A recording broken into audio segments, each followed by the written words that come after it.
दोस्तों दुबई वो शहर है जिसका नाम सुनते ही हम सभी के दिमाग में आती है बेशुमार दौलत, बुर्ज खलीफा और लग्जरी लाइफ। और हो भी क्यों ना दोस्तों, यहाँ की पुलिस भी बुगाटी और लैम्बोर्गिनी में आती है। ये शहर इतना अमीर है कि यहाँ के कई लोगों ने पेट्स के नाम पर पूरा का पूरा जंगल अपने घर में बनाया हुआ है। लेकिन दोस्तों इस शहर की लाइफ इतनी भी हंसी नहीं है। जी हाँ, इस शहर के पीछे का काला सच भी है। तो चलिए दोस्तों, आज आपको बताते हैं कि आखिर क्या है दुबई के लोगों की जिंदगी। क्या सच में यहाँ पर लोग इतने अमीर हैं या फिर है यहाँ पर कोई दिखावा। दोस्तों दुबई एक ऐसा शहर है जहाँ पर जाने का सपना हर कोई देखता है, क्योंकि लोगों को लगता है कि वहाँ जाकर अपने परिवार की पूरी गरीबी को मिटाया जा सकता है। लेकिन वहाँ पर अगर एक तरफ लोग सुपर अमीर हैं तो वहाँ के ज्यादातर लोग ऐसे हैं जिनके पास एक समय का खाना भी नहीं है। भले ही दुबई के लोग बहुत ही ऐशो आराम से रहते हैं, भले ही दुबई में एक से बढ़कर एक बिल्डिंग्स हों, पर दोस्तों इसी चमक धमक के पीछे छुपा हुआ है काला सच। और वो सच है यहाँ पर काम करने वाले मजदूरों का। जी हाँ, वो मजदूर जिन्होंने रेत के बीच इस आलीशान शहर को बसा तो दिया जो कि पूरी दुनिया के सामने है, लेकिन इस शहर के लोगों ने उन मजदूरों की क्या हालत की है वो भी हमें पता होनी चाहिए। एक ऐसा शहर है दोस्तों जहाँ पर पूरी दुनिया से लोग पैसा कमाने के लिए आते हैं, लेकिन आखिर में वहाँ जाकर फंस जाते हैं। यहाँ पर काम कर रहे मजदूरों की जिंदगी एक गुलाम की जिंदगी होती है।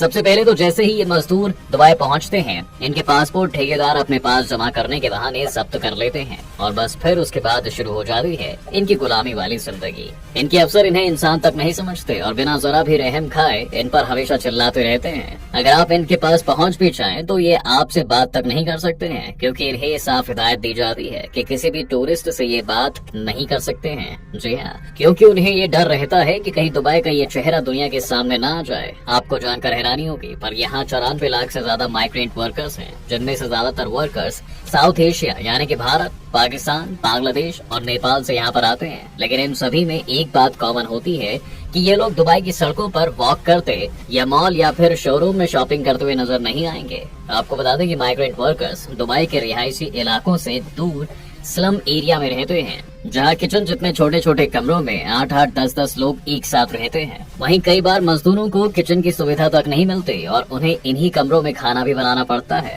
रोज सुबह काम पर ले जाने के लिए इन्हें कंपनी अपनी बस भेजती है, जिनमें इन्हें भेड़ बकरी की तरह भरकर वर्किंग साइट पर ले जाया जाता है। कई बार कंपनियां वर्कर्स की सैलरी को 2-3 महीनों तक होल्ड पर कर देती हैं, तो कभी बिना पैसे दिए ही काम से निकाल देती हैं। जो पिछले 10 सालों से दुबई में मजदूरी कर रहे थे, लेकिन लॉकडाउन में उनकी कंपनी ने उन्हें और दूसरे 98 और मजदूरों को बिना पैसे दिए ही निकाल दिया था। इन लोगों के पास इतना खाना भी नहीं था कि एक वक्त भी खा सके।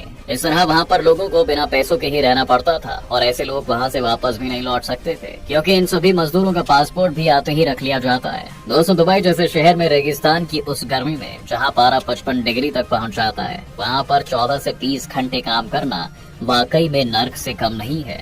दोस्तों आपको जानकर हैरानी होगी, पर दुबई एक ऐसा शहर है जहाँ पर रोजाना 38% खाना बर्बाद होता है। लेकिन एक बात ये भी सच है कि अमीर लोगों को छोड़कर यहाँ पर बाकी लोग आधे समय भूखे ही सोते हैं। ऐसे में दोस्तों ये बात वाकई में हैरान करने वाली है कि जिस शहर की आधे से ज्यादा जनता भूख से मर रही है, वही शहर फूड वेस्टेज के मामले में दुनिया के टॉप शहरों में से एक है। इसके साथ ही दोस्तों ऐसा नहीं है कि दुबई में सिर्फ कंस्ट्रक्शन और यहाँ के इंडस्ट्रीज में काम करने वाले लेबर्स का ही शोषण होता है, बल्कि यहाँ के घरों में रहने वाले फॉरेन वर्कर्स की जिंदगी भी किसी सजा से कम नहीं है। यही नहीं, कई केसेस में तो वर्कर्स के साथ मारपीट और उन्हें जबरन प्रोस्टिट्यूशन में धकेला जाता है। यूएई के ह्यूमन राइट्स संस्था ने खुद अपनी रिपोर्ट में घरों में नौकरों के शोषण की बात कही है। महिलाओं को यहाँ अच्छी नौकरी देने का झांसा देकर लाया जाता है और फिर यहाँ उन्हें जबरन प्रोस्टिट्यूट बनाया जाता है। और क्योंकि इसमें कई अधिकारी तक मिले होते हैं, इसलिए धंधा दुबई की चमक धमक की आड़ में छुपकर धड़ल्ले से चलता रहता है। दोस्तों दुबई एक ऐसा शहर है जहाँ का बुर्ज खलीफा पूरी दुनिया के लिए एक अजूबा है और इसे देखने के लिए दुनिया दूर दूर से आती है। लेकिन क्या आपने कभी सोचा है कि आखिर ये कैसे बना होगा और इसको बनाने में मजदूरों को कितनी मुसीबतों का सामना करना पड़ा होगा। तो आपको बता दें कि इस बिल्डिंग को बनाने में 12,000 मजदूर लगे थे। जी हाँ, जिन्हें यहाँ पर 50 डिग्री टेम्परेचर में हीट स्ट्रोक के बीच काम करने के लिए 200 यूरो यानी कि 16,000 रुपए से कम की मंथली सैलरी मिलती थी। हीट स्ट्रोक से कई बार मजदूर काम करते करते बेहोश हो जाते थे, तो कई महीनों तक बिस्तर से उठ नहीं पाते थे। आपको जानकर हैरानी होगी, पर बिल्डिंग्स को तैयार करते हुए ऊंचाई से गिरने से कई मजदूरों की जान भी चली गई थी। लेकिन बुर्ज खलीफा की चकाचौंध को बनाए रखने के लिए वहाँ की सरकार और मीडिया ने उन आंकड़ों को दबा दिया था और जो वर्कर्स बुर्ज खलीफा के कंस्ट्रक्शन में बच गए थे, वो जिंदगी भर की प्रॉब्लम उनके साथ जुड़ गई थी।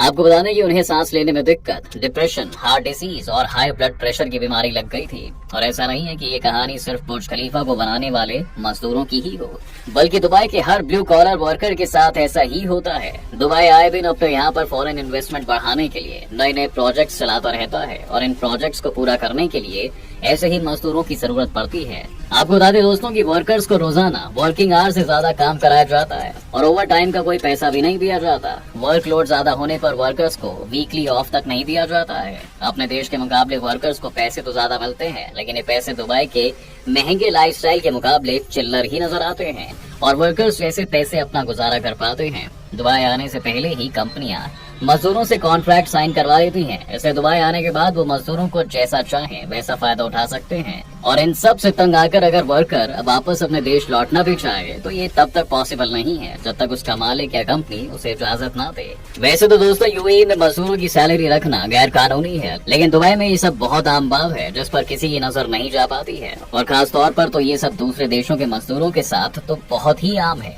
दूसरे शहरों से लोग दुबई जाते तो इसलिए हैं ताकि अपने परिवार की गरीबी को दूर कर सके, लेकिन वहाँ पर उनको जाकर इतनी मुसीबतों का सामना करना पड़ता है कि कुछ लोग तो वापस आने की बजाय वहीं सुसाइड भी कर लेते हैं, क्योंकि ये migrant workers private sponsorship system के जरिए यहाँ पर लाए जाते हैं। जी हाँ, तो यहाँ का सिस्टम भी इनसे पल्ले झाड़ लेता है। ब्लू कॉलर वर्कर्स के दम पर यहाँ की कंस्ट्रक्शन कंपनीज इन गगनचुंबी इमारतों को कुछ ही महीनों में खड़ा कर देती है। लेकिन आपको जानकर हैरानी होगी, जो लोग इन्हें बनाते हैं यानी कि इन वर्कर्स को ही इन बिल्डिंग्स में घुसने की परमिशन नहीं होती है। ये लोग दुबई के 45 से 48 डिग्री की भीषण गर्मी में बिना किसी सुविधा के काम करते रहते हैं और इस दौरान अगर कोई मजदूर बीमार पड़ भी जाए तो कंपनियां उन्हें कोई खास कंपेंसेशन भी नहीं देती। और ब्लू कॉलर वर्कर्स को सिर्फ कंपनियां ही नहीं, यहाँ के लोग भी स्लेव की तरह ही ट्रीट करते हैं। आपको बता दें कि दुबई की टोटल पॉपुलेशन की 89% पॉपुलेशन माइग्रेंट वर्कर्स की है। जी हाँ, और सिर्फ 11% लोग ही वहाँ के लोकल हैं। लेकिन इस मॉडर्न जन्नत के पीछे छिपी है हार्श रियलिटी हमें सोशल मीडिया पर वायरल इस शहर की खूबसूरत तस्वीरों में देखने को कभी नहीं मिलेगी।